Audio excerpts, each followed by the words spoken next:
Selamat siang, salam merpati lovers. Siang ini kita langsung bikinkan VT jawaban dari pertanyaan kawan kita yang dia bertanya, Bang, merpatinya kira-kira bahan player, sudah terbang beberapa ratus meter, bisa nggak sih dilihat dari segi fisik si merpati tersebut sudah siap dikasih gandengan? Atau sudah beranilah dikasih gandengan terbang gandeng?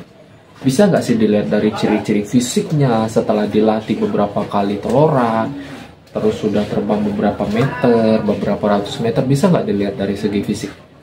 Untuk teman-teman sana di luar ya, kalau memang ada penjelasan tentang pertanyaan ini, silahkan kita saling curhat di kolom komentar. Siapa tahu kawan kita ini punya referensi yang lain selain referensi saya di VT kali ini.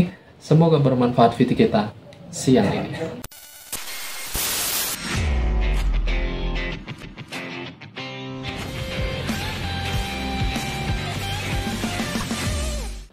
Selamat siang, salam merpati lovers. Semoga sehat selalu di luar sana, dilancarkan rezekinya amin tanpa terkecuali. Oke.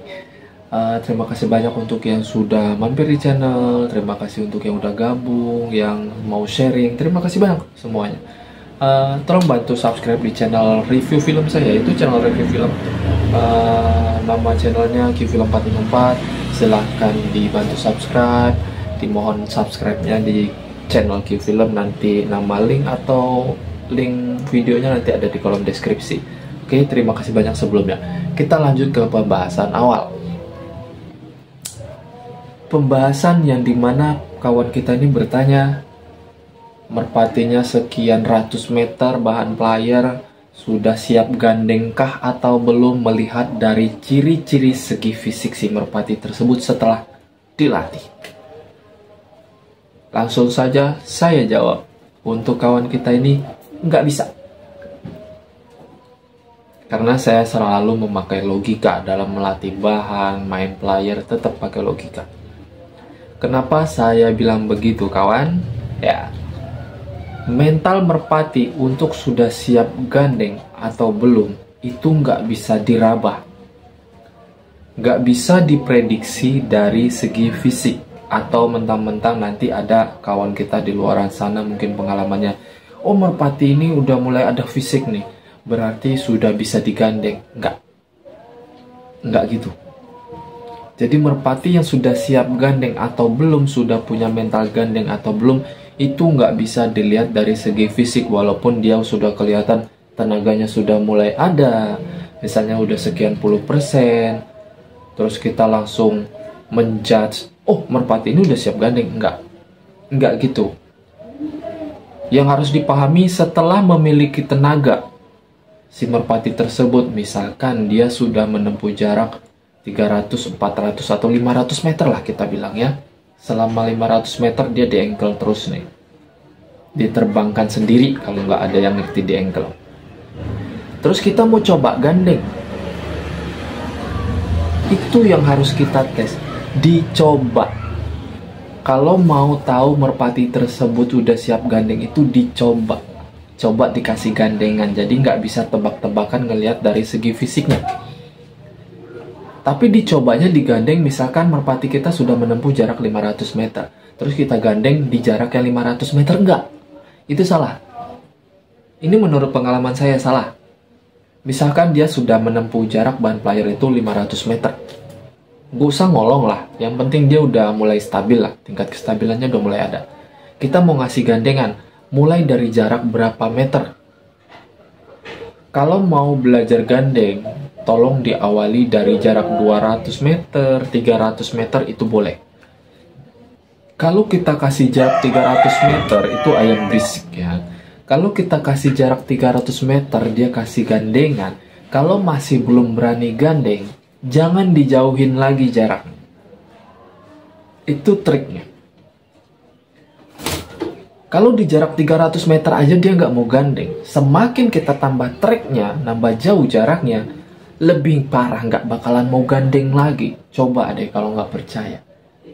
Jadi caranya yaitu, misalkan udah sampai 500 meter, digandeng di jarak 300 meter, dia masih belum berani, gandeng terus.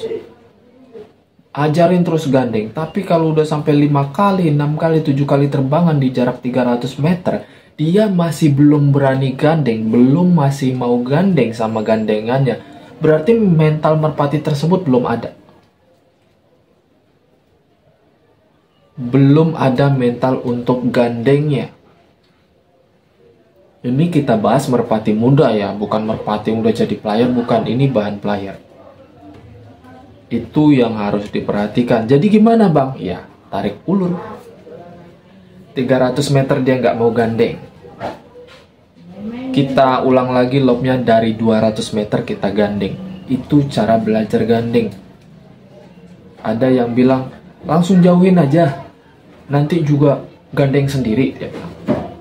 Lama-lama gandeng sendiri. Iya, ada yang kayak gitu, lama-lama gandeng sendiri, tapi berapa lama? Kadang kan gitu. Sekalinya sudah lama akhirnya gandeng, kadang gandengnya itu ketergantungan. Misalkan biasanya kita gandeng sama warna coklat, nanti dia maunya sama warna coklat aja gandengnya. Ketemu gandengan warna lain dia nggak mau gandeng. Itulah kenapa mental gandengannya belum ready, belum siap mental gandengnya. Itulah kenapa sering saya bilang ya, kalau mau gandeng merpati untuk tahap awal belajar gandeng boleh dengan satu warna. Warna yang sama dengan jodohnya, nggak apa-apa. Yang penting dituntun gandeng dulu. Tapi setelah dia sudah pinter gandeng, tolong gandengannya diganti-ganti warnanya. Karena nanti setelah jadi player, kita lomba itu kita nggak bisa milih lawan yang warnanya, oh kita mau gandeng warna ini, nggak ada cerita. Itu random. Biar apa? Biar nggak kebiasaan nurutin warna yang sama aja gitu. Kalau gue bilang aleman, pemain merpati di luar sana tau lah. Itu kenapa kalau mau belajar gandeng benar-benar harus konsisten.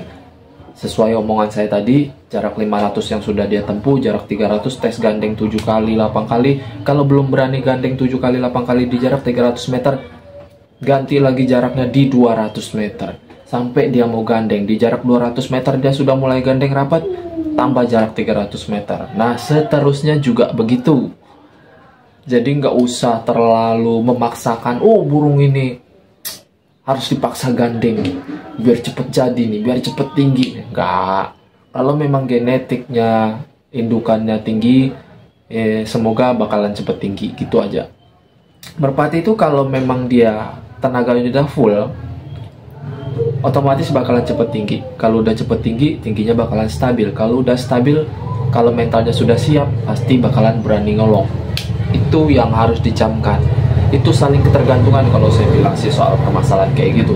Jadi menurut saya jangan terlalu cepet-cepet gandeng burung, karena nanti bukannya hal positif yang didapat, takutnya merpati muda ini sering emosi. Itu yang kebanyakan, kadang merpati muda sering digandeng, emosinya masih tinggi. Setelah rampas itu, saat di setar, baru nyampe setar dia stabil, saat ngeliat kolongan dia langsung moncor atau ngegerobok. Itu bisa jadi.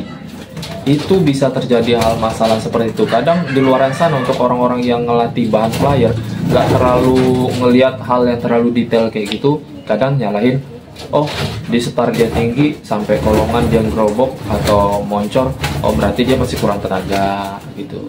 Atau memang oh memang dia nggak bisa stabil. Nggak juga, banyak permasalahan di luar dari hal seperti itu. Dan saya rasa cukup untuk video siang ini. Kalau memang kurang jelas silahkan di kolom komentar. Gunakan kalimat yang sopan. Untuk yang mau bercanda silahkan. Untuk yang mau bantu jawab, terima kasih banyak. Gak apa-apa, kita bebas. Yang penting menggunakan kalimat yang sopan, saling menghargai di kolom komentar. Terima kasih banyak. Salam merpati lovers Indonesia.